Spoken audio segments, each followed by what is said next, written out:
In the history of console video games, if there has been one company that has surpassed Sega in the amount of missteps made with their business decisions and products, it's almost certainly Atari. Founded all the way back in 1972, Atari was a US company responsible for a number of gaming-related products that eventually led to the release of the VCS console in 1977, also known as the Atari 2600. For a few years there, the 2600 was a massive success. It sold millions of units of hardware and software, and set Atari up for a bright future in the video games industry. Problem was, that isn't how it played out. Atari's mismanagement led to all sorts of problems for the brand, including a failed follow-up to the 2600 called the 5200, and countless shakeups within its leadership. Atari and all its computer and console video game related divisions would be sold in 1984 to Jack Tramiel, merged into his company Tramiel Technology Limited, and renamed Atari Corporation. Tramiel had been one of the figures behind the enormous success of the Commodore computer line, and would eventually shepherd in the Atari ST line of 16-bit computers in 1985. 1986 was a big year for the company as it finally released the 7800 console that had initially been meant for 1984. Tramiel's Atari Corporation also handled the release of the Lynx handheld in 1989, a 16-bit color portable that featured hardware scaling. Its final gaming product was the Atari Jaguar in 1993, a supposedly 64-bit cartridge-based platform that would eventually do battle with the Sega Saturn and Sony PlayStation. Unfortunately, the majority of the gaming products released by Atari did not perform well, with its presence in the console market being particularly poor. The question is, can we reverse any of that and make the Jaguar a decent selling device with a respectable games library? In this episode, we are going to attempt just that, turning around the fortunes of Atari Corporation and its products. Hope you guys enjoy Let's Save the Atari Jaguar.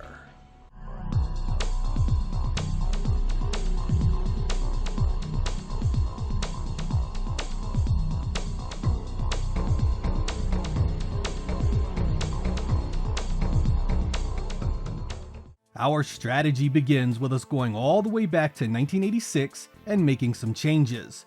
My first decision is to cancel the 7800 Pro system entirely, all its games development, and shelve the technology.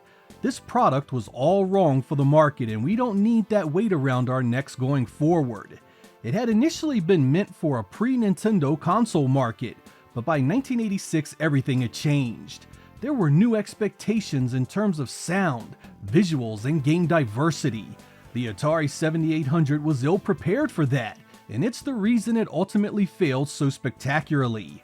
I do love the reissue of the Atari VCS as the 2600 Junior, so we will stick to that for 1986, including reissuing some of its biggest games to help sell the device. This shouldn't cost us much and bring in some income along with our ST computer line. 1986 also holds perhaps the most important part of our strategy, because it's here that we begin development of the 16-bit Panther console. The Atari Panther was originally meant to be a console that competed with the Genesis and Super Nintendo in 1991, but our new strategy demands that we start and finish R&D early so it can make our new release window of late 1988 in the United States. Our new Panther will have a Motorola 68000 CPU at 8 MHz, a Yamaha YM2151FM sound chip, and an in-house developed custom VDP capable of 2 background layers and 128 on-screen colors. This architecture will be loosely based on many of the late 1980 home computer lines, targeted at playing video games specifically. The pack-in controller will take the 3-button route and include a directional pad that will support an optional thumbstick, similar to the 7800 before it. This console will be meant to kick off the 16-bit generation in North America before the TurboGrafx and Genesis show up the following year. Since we already have deals in place for many of the chips required for the Panther, thanks to our Atari ST line of computers, a realistic price of $199 at launch should be quite doable in both North American and PAL territories. In addition to the new versions of classic Atari games, we will also secure the rights and licenses to bring over upgraded versions of the most successful computer titles available in the 8 and 16-bit markets. We will court third-party support from Europe, especially the teams creating the most popular games for machines like the Amiga and Sinclair lines. I would also establish an internal development team that would deal with licensed games from popular Japanese developers. Nintendo has an ironclad hold over these companies with contracts that did not allow their games to appear for other platforms, so we need to secure the license and develop our own versions of those games. We can't have carbon copies of the NES versions of these types of games, but that doesn't mean we couldn't have our own take on the IP. We will also keep close ties with Atari Games, so we will have access to their mini arcade titles. This will be especially important when their Tengen division begins, as it could mean some important additions to our portfolio. I would also institute a licensing system that would undercut Nintendo and Sega aggressively. Publishers would keep more of their money and in turn incur less risk making games for our device. By the time the Genesis releases a year after our product, we should also be able to establish a price drop to $149 to counter their appeal. By the time the Super Nintendo shows up in 1991, we will be the cheapest 16-bit console available on the North American market with the largest game library available. If we could move 10 to 20 million units of hardware for this device, I think it would do the company a world of good and set the stage perfectly for our 5th generation machine.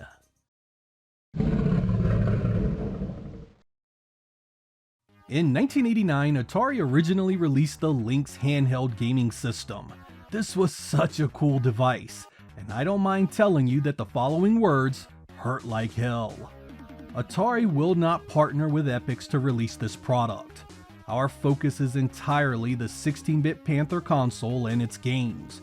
We will not stretch ourselves thin developing software for another platform when the Panther needs every chance to properly face the Sega and Nintendo onslaught. With the future of Epyx in doubt, this likely means the Lynx never sees the light of day from anyone else. It's a move I don't make lightly, but our resources are better spent elsewhere.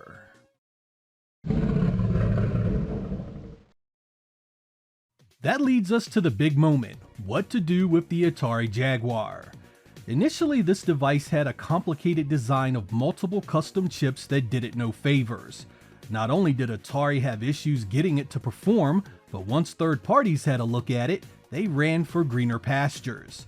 With our new focus including the marketing and success of the Atari Panther, this hopefully gives us some options to change things up a bit. The 7800 and Lynx never happened, so we didn't lose tons of money on 2 products previously, which also helps our cause. I expect the Panther to have a solid 5-year life cycle, which means we need a Jaguar product on the US and European markets no later than Christmas of 1993. We start by implementing new hardware development starting in early 1991 that strays far from the original blueprint. I will approach the US-based Silicon Graphics to help us design and implement the new Jaguar architecture. My aim is to use a MIPS R2000A 32-bit CPU running at 17 MHz as our starting point, with Silicon Graphics creating a video and sound subsystem capable of displaying both 2-dimensional and 3-dimensional visuals. I do not expect our new architecture to have the raw polygon pushing power of something like the Sony PlayStation, but I do expect that our polygons will look better in motion. Our chipset will likely be a low-cost cousin of the Alon graphics that were part of SGI's Iris Indigo line of workstations. I truly feel that SGI is the way to go for this machine for a number of reasons, and we most certainly will keep our ties with IBM close. We are also going full CD-ROM support with this device, as a cartridge-based machine in 1993 will face serious problems in terms of software cost and appeal to third-party developers. This will make our device more expensive at launch, but in the long term, we should see more support and a higher revenue in return. The original Jaguar was a mess in terms of design, and I feel bringing silicon graphics on board early is key to our first steps into polygon technology. In 1994, we will be dealing with the incoming release of both the Saturn and PlayStation, so our Jaguar needs an architecture with big appeal to developers, while showing off enough power to compete with our rivals.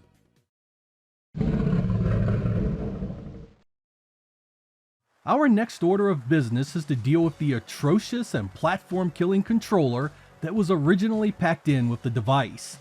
Holy Mary Mother of God, was this one of the worst controllers I ever held when I played it in 1994. This thing was a mix of extreme cheapness, 1980s overthinking, and ergonomics that were completely broken. The directional pad had no spring to it, the number pad caused it to be far too large for little gain, and the 3-button face for a 5th generation device was just dumbfounding. All of this needs to change. First, we go with a much more Sega-like directional pad that rolls with the thumb, and has very distinct dips with all 8 directions. We lose the number pad entirely for a smaller, more comfortable body in the mold of the original 7800 pad, and we go with a full 6-button face right from the beginning. We retain the pause and option buttons from the original Jag controller. This will give us a great starting point and a functional controller that will work well with both 2D and early 3D titles. Eventually, we will need to create an analog variant to keep up with industry expectations, but for now, this controller will be our pack-in when we go to market.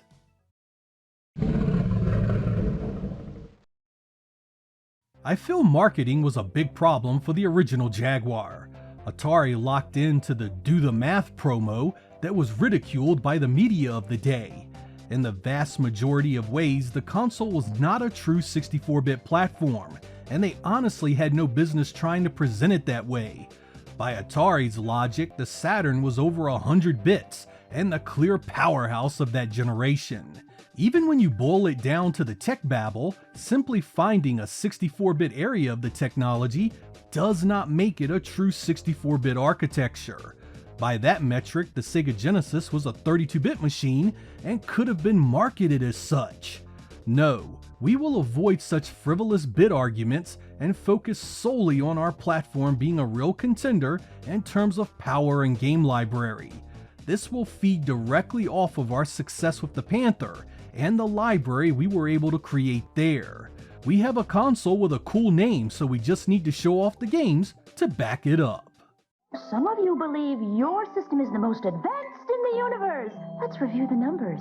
Sega Genesis is 16 bits. 3DO is 32 bits. The Atari Jaguar is 64 bits. Which is more advanced? Clifford! With 64 bits, 3D graphics, real-world animation, and lightning speed that you can only get with Jaguar. Which is more advanced? Clifford! Can you repeat the question? Jaguar! Jaguar! Jaguar! The original launch and the months that followed were a piss-poor showing for the Jaguar. Atari didn't have the resources nor the third-party support to mount any type of effective strategy. During the Jag's limited 1993 release, it had only 3 games available, with one of those being the pack-in. When it released nationwide in 1994, game software came slow, taking the majority of the year to reach titles like Alien vs. Predator, Iron Soldier, and Doom. In contrast, its direct 5th generation competitor, the 3DO, saw many more games released in the same period. All of this needs to change. Naturally, the software support we build up with our 16-bit Panther should make a hell of a difference right from the beginning. If we have cultivated the likes of Acclaim, Electronic Arts, and Capcom during that period, it will be a grand start to our new platform. It's incredibly important that we have conversions of Mortal Kombat 2 and Super Street Fighter 2 quickly, even if we need to license the games ourselves and develop them internally. It will also benefit us to continue to poach the top games available on home computers. There are countless big games released in 1993 that can make their home debut on our machine in 1994. Star Wars, Rebel Assault, and King's Quest VI, to name a few. If at all possible, we could also go after some of the big releases in 1994.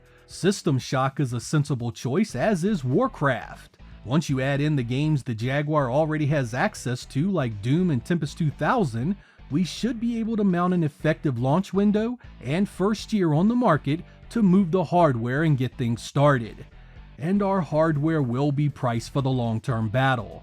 Our CD-ROM based Atari Jaguar will launch for $399 in both the US and Europe during the calendar year of 1993, preferably by October or November. This will give us a year to advertise, build a customer base, and prepare for the coming of the Saturn and PlayStation in Japan. Once those machines launch in North America, we can meet them head-on in September of 1995 with a price drop that should give our 2-year-old hardware an easy path to below $299. We can adjust our pack-in game depending on the popularity of our top-selling software by region. It's true bringing Silicon graphics on board for R&D and adding in a CD-ROM will raise the cost well above the initial asking price of the original Jaguar. But for the long term, we need the games, power, and accessibility to as many partners as possible to have any hope to compete.